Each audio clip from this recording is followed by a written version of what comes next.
I wanted to do a follow-up video on chronic inflammatory response, which I think is a great term. Chronic inflammatory response means that something has turned on the immune system and it's not turning off.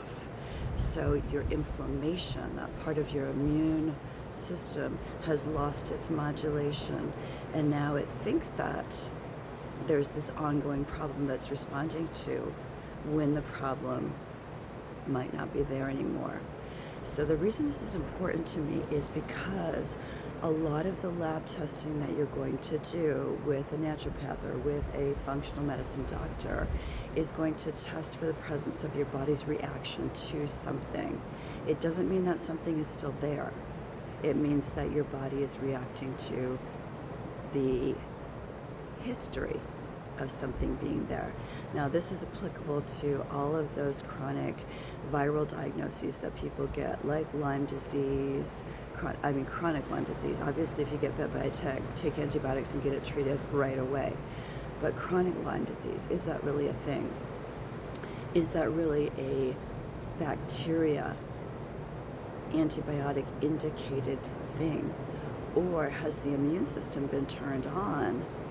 The bacteria is not there anymore, but you're in a chronic inflammatory response. That would require two completely different types of treatments. The other place this comes up is with molds. Is the mold or the mycotoxin still there? I'll make another video for you on the various types of mold testing. So is that mold still there? Is that mycotoxin still there? Or is your body having exclusively a chronic inflammatory response to the fact that it was there?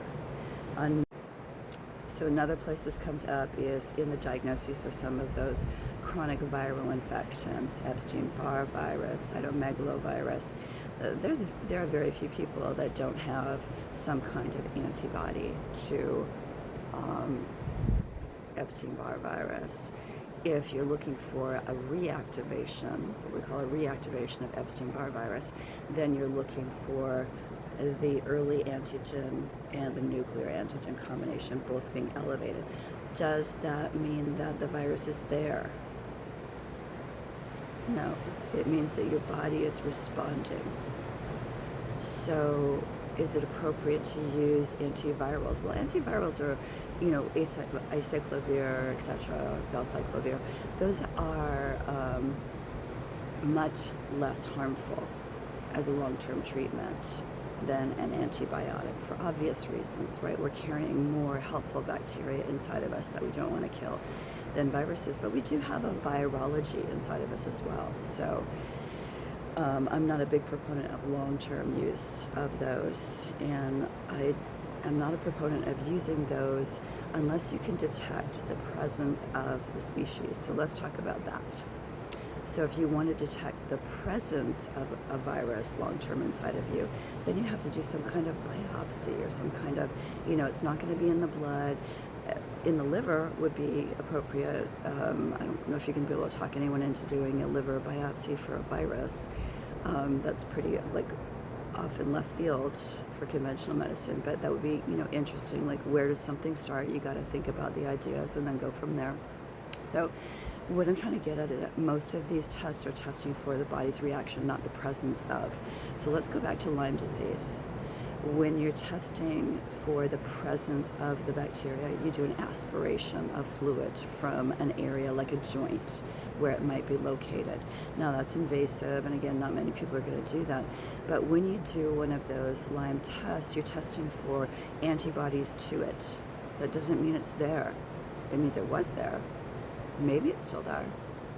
But unless you test, do an aspiration of an area where it's located and find that bacteria, then quite likely what the body is responding to is bacterial fragments, things that aren't alive anymore.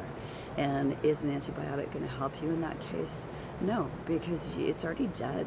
You don't have to take an antibiotic. So the reason I'm talking about this again is because it just breaks my heart to see people with these ports put into their subclavian vein so they can get antibiotics day after day after day because they've been diagnosed with chronic Lyme disease by these tests.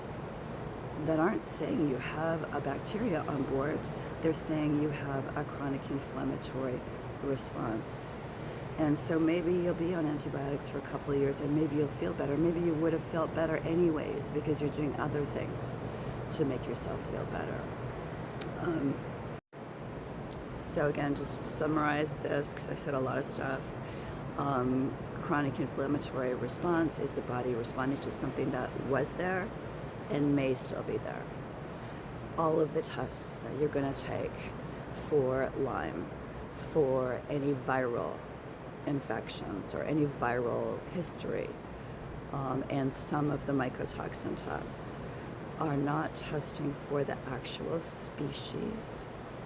They're testing for the body's reaction, which doesn't differentiate past from present.